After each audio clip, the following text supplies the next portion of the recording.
Researchers say more than half of all men will go bald by the age of 50, and some still go old school to keep their heads covered. Lee Woodruff introduces us to the man they call the king of toupees.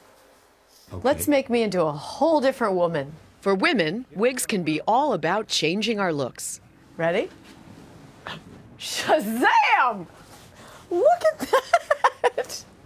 But for guys, it's usually about covering up encroaching baldness.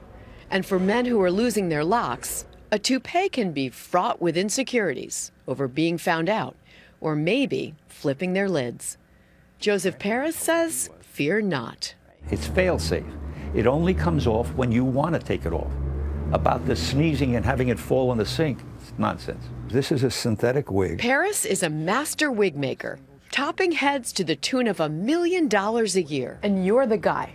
If someone is losing their hair or they want a wig or a piece, you're the man. If they are suffering any degree of hair loss, we can remedy that situation by custom making them a product that will fit like a glove and look natural from inches away. Paris was the personal toupee maker to Frank Sinatra. Yes, old Blue Eyes himself. In his Manhattan office is a somewhat unsettling collection of Sinatra's rugs. And the chairman of the board isn't the only celeb to wear a piece.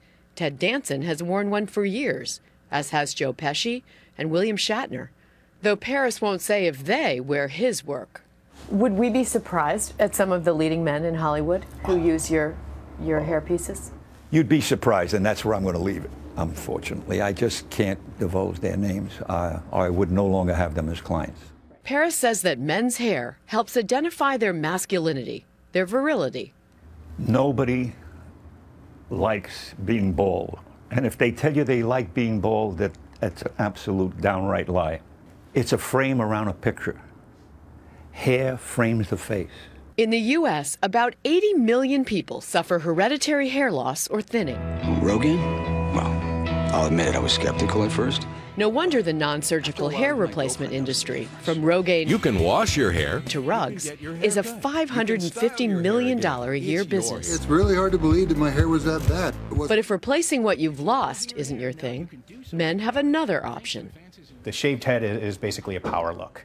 Wharton Business School professor Albert Manus conducted a research study into the shaved head look. Basically what I found is that men who shave their heads are viewed by others as very dominant figures, as masculine figures. Some of that is due to Hollywood, which boasts a veritable hall of fame of shaved-headed heroes. Everyone from Telly Savalas to Vin Diesel to Bruce Willis.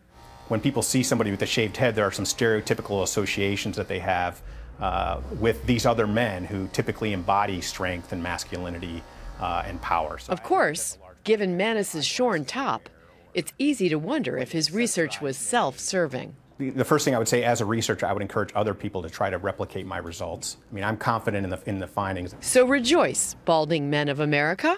From the razor to the rug, we've got you covered. I'll say Lee Woodruff, thanks. Good to see you. So what makes a good toupee and a bad toupee? Because I'm thinking as long as it doesn't look like a possum on top of your head. Because I've seen some bad-looking toupees. And there are some bad-looking toupees, hence I think the term rug. But the secret is less is more. So actually we have a fascinating piece of tape of Mr. Paris himself. Look at this. Watch this. How many women get to see this?